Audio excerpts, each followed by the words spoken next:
Bonjour la famille. Aujourd'hui, j'aimerais répondre à une question un peu complexe. C'est quoi la question? Si jamais un couple a joué la loterie Visa, genre chacun de son côté comme étant applicant principal, si jamais les deux ont été sélectionnés, comment est-ce que le remplissement du DS va se faire? Ou bien faut-il remplir un DS chacun de son côté, ou bien il faudrait abandonner un dossier et prendre uniquement un seul dossier? Je ne sais pas si je me suis fait comprendre, mais je vais vous donner un exemple, ok? Supposons que vous êtes marié à quelqu'un, ok? Et vous deux, vous êtes qualifiés. Donc, vous avez joué la loterie Visa à part, chacun de son côté, comme applicant principal. C'est-à-dire, quand madame a joué la loterie Visa, il a eu son numéro il a eu une confirmation avec son nom là-dessus. Quand monsieur aussi a joué de son côté, il a eu une confirmation avec son nom là-dessus. Et voilà que les deux personnes ont été sélectionnées. Qu'est-ce qui va se passer après ça? Ici, c'est votre soeur, Amen, la vraie douceur. Bienvenue à tous et merci à tous pour votre contribution à cette chaîne à travers vos likes, vos commentaires et vos partages. Mimé, cha. La famille, je vais essayer de répondre à cette question d'abord en commençant par les gens qui sont en couple, mais parce qu'ils ne se sont pas mariés légalement. Hein. Ils ont joué la loterie Visa à part, séparés. Et parler aussi des gens qui sont dans cette situation, mais qui ont des enfants. Et aussi parler des gens qui sont mariés légalement, mais quand même ont joué la loterie Visa, chacun de son côté, pour pouvoir maximiser leurs chances. On est d'accord. Alors, la seule raison okay, qui pousse les gens à se marier. Bon, je vais en venir sur la question, hein, mais j'aimerais expliquer ceci d'abord. Okay? La seule raison qui pousse les gens à se marier après avoir été sélectionnés, c'est quoi? C'est parce qu'ils veulent partir ensemble. Ok? Vous pouvez être la femme de Donald Trump, tout le monde peut vous connaître dans le monde. Tant que vous n'êtes pas allé devant le maire, ou bien vous n'êtes pas allé marier légalement devant la loi, les instructions de la développerie ne vont pas vous reconnaître en tant qu'un couple. Le monde vous connaît, tout le monde peut témoigner que vous êtes ensemble, ça fait des années. Mais si vous n'êtes pas marié devant la loi, c'est-à-dire si on va dans le registre des mariés de votre pays, tant qu'on ne peut pas trouver une copie de votre attestation de mariage là-bas, là, vous n'êtes pas marié légalement selon les règles de la développerie. Vous voyez? Et à cause de cela, peu importe la manière dont vous aimez quelqu'un, si vous êtes sélectionné, si vous tenez partir avec cette personne, vous êtes obligé de vous marier. Sans quoi, ça ne peut pas passer.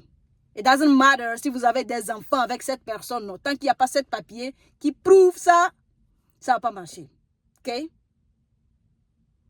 Bien sûr, en plus de ça, il va falloir que vous prouvez vraiment que vous aimez vraiment. Parce que je peux être célibataire aujourd'hui et demain devenir marié. Une mariée. Rien ne prouve que j'ai fait le mariage avec par amour ou bien par intérêt. Donc, je dois prouver ça. Mais la raison numéro 1 là, c'est parce que les gens veulent partir avec leur partenaire. Et le KCC aussi, c'est ça. C'est pourquoi on ne vous pénalise pas, même si votre mariage est arrivé à quelques jours de votre date d'interview, votre jour d'interview. Tant que vous pouvez prouver ça, ça peut passer. OK? Maintenant, avec tout ce que je viens de dire, OK? Vous êtes, je vais commencer par les gens, peut-être qui sont fiancés, ou bien qui sont des copains, copines, ou bien qui vivent déjà, une vie de concubinage, mais qui n'ont pas d'enfants. OK? Vous avez joué la loterie Visa chacun de son côté. La raison pour laquelle vous avez fait ça, c'est parce que vous n'êtes pas mariés. Right? Maintenant que vous deux, vous avez été sélectionnés, vous avez le choix. OK? Une personne va abandonner son application et va se marier. Genre, si monsieur qui a décidé d'abandonner son application, donc il va le faire, donc il va se marier, donc il sera le bénéficiaire de madame. Et vous allez aller à l'interview comme un couple. Mais attention, dans cette situation, rappelez-vous, l'essentiel n'est pas de dire qu'on est des couples. J'ai fait une vidéo concernant le mariage avant l'interview. Vous n'avez pas encore regardé ça, s'il vous plaît, allez-y regarder ça. L'essentiel n'est pas de dire on est couple. Vous devez prouver ça. On est d'accord. Donc, voici votre première option. Deuxième option, vous allez choisir d'aller à l'interview comme des célibataires. Vous n'êtes pas mariés, donc vous êtes style des célibataires devant les règles de la développerie. Donc, chacun va à l'interview de son côté. Vous obtenez le visa ensemble, vous allez partir. S'il arrive que le visa n'a pas marché pour une d'entre vous, vous pouvez toutefois vous marier et après quelques années, tu viens chercher ton prochain.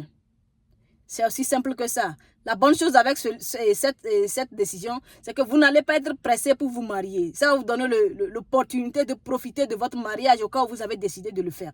On est d'accord. Et aussi, vous n'allez pas être pressé de chercher les preuves du mariage. Parce que la majorité des temps, lorsque les couples respectent toutes les conditions, la seule raison qui pousse un consul à leur refuser le visa, c'est parce qu'ils ne croient pas en leur amour. Vous voyez? Donc, vous n'allez pas faire face à ça. On est d'accord. Maintenant, troisième option. C'est quoi? C'est de se marier. OK? Vous allez vous marier. Et maintenant, qu'est-ce qui va se passer? Du côté de monsieur, vous allez vous marier, vous allez aller à l'interview séparément. Donc, comment est-ce que ça va se passer? Monsieur va remplir son délai de 11 ans en tant que quelqu'un qui est marié. OK? Si on te demande si tu es marié, tu vas dire oui, tu vas donner l'information de ta femme. On va te demander, tu penses partir avec madame?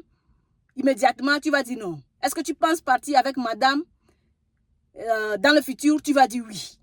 Maintenant, madame de son côté aussi, étant donné que vous êtes marié, il va remplir le DS de 11 ans comme étant un marié. Donner l'information de son mari, on va dire, est-ce que tu penses partir avec cette personne maintenant? Tu vas dire non. Tu penses partir avec cette personne dans le futur? Madame va dire oui. Vous voyez? Donc, dans ce scénario, vous deux, vous allez à l'interview séparément. Donc, le jour de l'interview, monsieur a juste besoin de prendre les quelques photos et documents de mariage avec lui pour aller à l'interview seul. On va lui demander, pourquoi? Peut-être que l'officier peut demander pourquoi tu ne veux pas partir avec ta femme. Il va dire que non, ma femme aussi a gagné la loterie visa, donc on a décidé d'aller séparément. Ça, c'est très simple. Vous voyez à peu près ce que je veux dire là? Donc, comme ça, l'avantage de cette situation, c'est quoi? Lorsque peut-être que vous êtes parti à l'interview et que le visa n'a pas marché pour une personne, ok? C'est pas à contre trop tard. Si l'autre personne a eu le visa, vous pouvez faire venir la personne par le regroupement familial. De toute façon, la personne est déjà dans le système, donc c'est facile pour pouvoir le faire venir dans le futur, quoi. Vous voyez à peu près ce que je veux dire? Shit, il fait très chaud, mais si j'ouvre la porte, il y a le bruit, et si je démarre la voiture, le bruit rentre dans la vidéo. Je suis désolée, la famille. Anyway, vous voyez à peu près ce que je veux dire par là?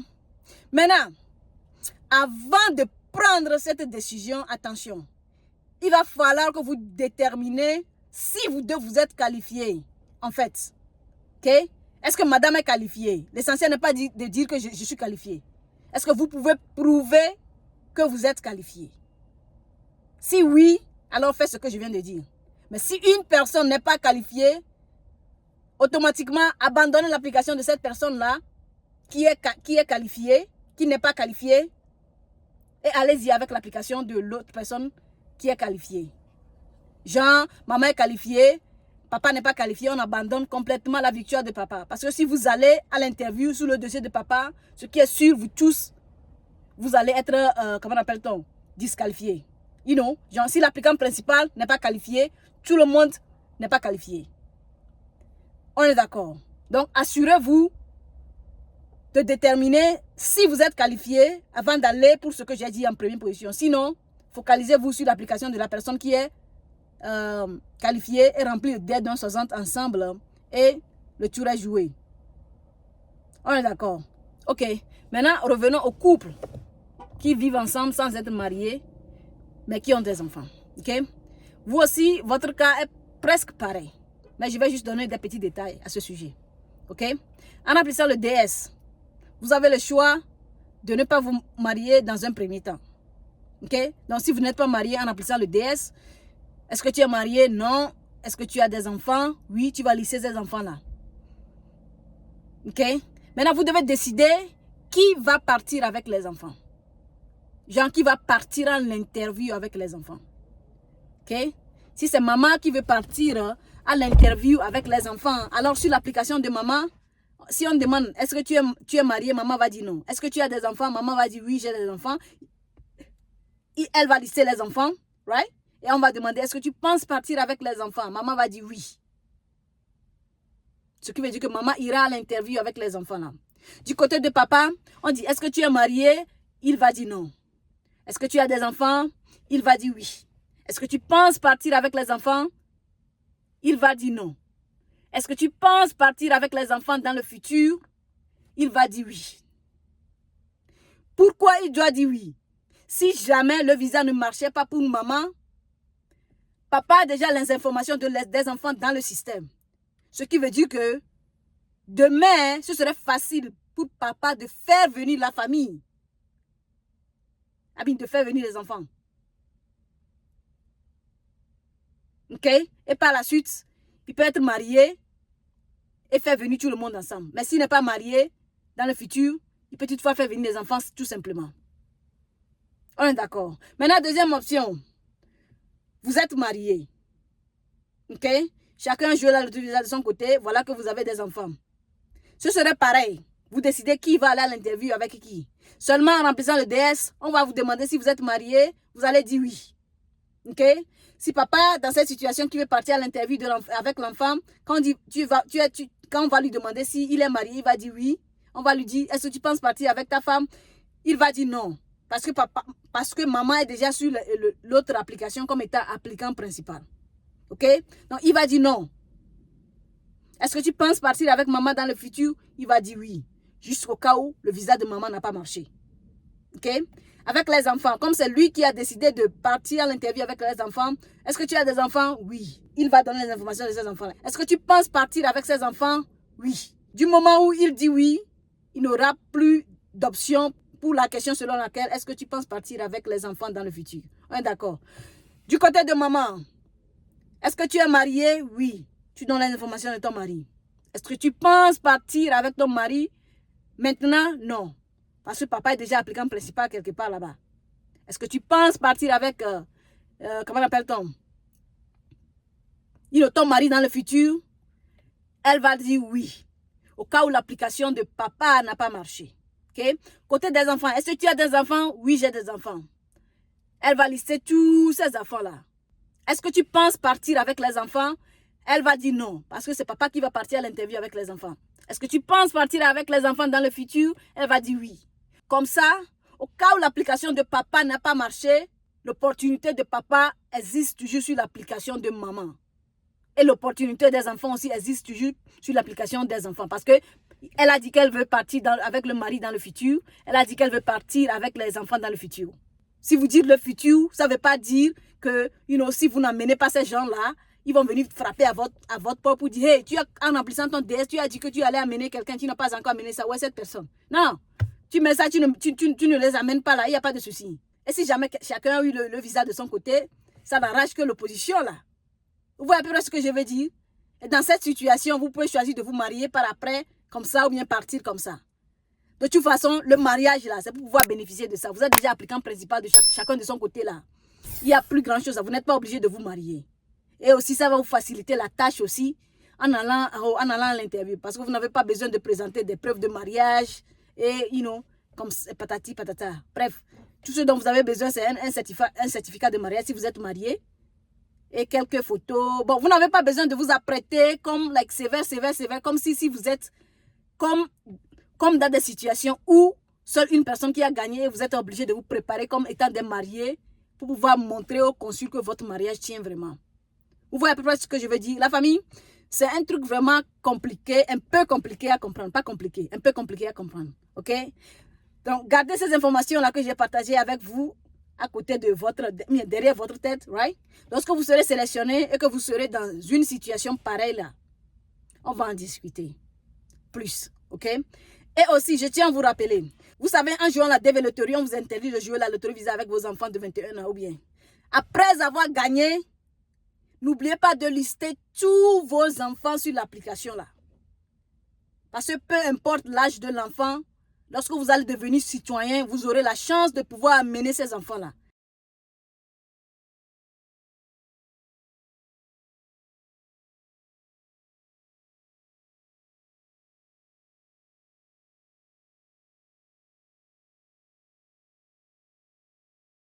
Donc, vous allez lister tous ces enfants-là avec qui vous n'avez pas pu jouer la dévéloterie parce qu'ils ont plus de 21 ans. Vous allez les lister sur votre application. Jusque lorsqu'on va vous demander si vous pensez partir avec eux, vous allez dire non.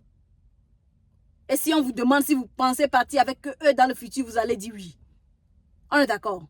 Cette partie-là, c'est important. Les gens pensent que parce que vous n'avez pas joué la dévéloterie avec eux, pour cette raison, si vous avez gagné, vous ne pouvez pas les ajouter. Ce n'est pas le cas. Vous les ajoutez, mais c'est que vous ne pouvez pas partir avec eux. On est d'accord. Maintenant, je sais qu'il y a beaucoup de, d'histoires, ou bien beaucoup de n'importe quoi qui circulent à propos de cette histoire de la dévéloterie. Ce qui fait que c'est difficile de savoir qui dit la vérité et qui ne dit pas la vérité. Donc, pour cette raison, je tiens à vous montrer ceci. OK? Si vous prenez l'instruction de la dévéloterie, plus précisément la question numéro 13, vous allez descendre un peu vers le bas, dernier paragraphe, dans la toute dernière phrase du dernier paragraphe, c'est-à-dire cette phrase juste avant la question 14. Vous voyez ceci? Eh bien, tout ce que je viens de dire là, c'est ça qui a été résumé ici, comme ça. Ouais. Les Américains parlent peu, mais ils disent beaucoup de choses. Pour les gens qui sont intéressés, vous pouvez aller lire ça. Pour le reste de ce paragraphe, j'ai déjà fait une vidéo là-dessus. Voici le lien qui s'affiche en haut pour les gens qui seront intéressés à voir ça. On est d'accord, la famille? Et je tiens à éclaircir ceci, j'avais oublié de mentionner ça. Pour les couples qui ont des enfants, qui ont gagné chacun de son côté, c'est très important qu'une seule personne décide d'aller à l'interview avec les enfants. Pourquoi? Parce que si vous deux vous déclarez ces enfants-là, vous allez encore payer pour eux. Genre, lorsque papa va aller à l'interview avec ses enfants, il va payer son argent d'interview, il va payer encore l'argent d'interview de son enfant, de ses enfants. Et lorsque le tour de maman va arriver pour l'interview, maman aussi va payer pour l'argent de l'interview. Et au même moment, maman va encore payer pour l'argent de l'interview des enfants. Donc, c'est pour pouvoir minimiser les dépenses que vous devez choisir qui ira à l'interview avec les enfants. On est d'accord? La famille, je sais que c'est trop d'informations, donc je vais m'arrêter ici, ok? Si vous avez été sélectionné, vous avez des questions, vous êtes un peu confused là. Il y a plusieurs options à tout ce que je viens de dire là. Il y en a d'autres même que je n'ai pas en parler. Parce que je ne veux pas semer la confusion, ok? Donc, lorsque vous êtes sélectionné et que vous vous retrouvez dans une situation pareille, venez nous voir, on va en discuter pour voir quelles sont les meilleures options pour vous. On est d'accord? Ici, c'est votre soeur, Amen la vraie de soeur. On se dit à plus. Bye bye. Mime, cha cha cha.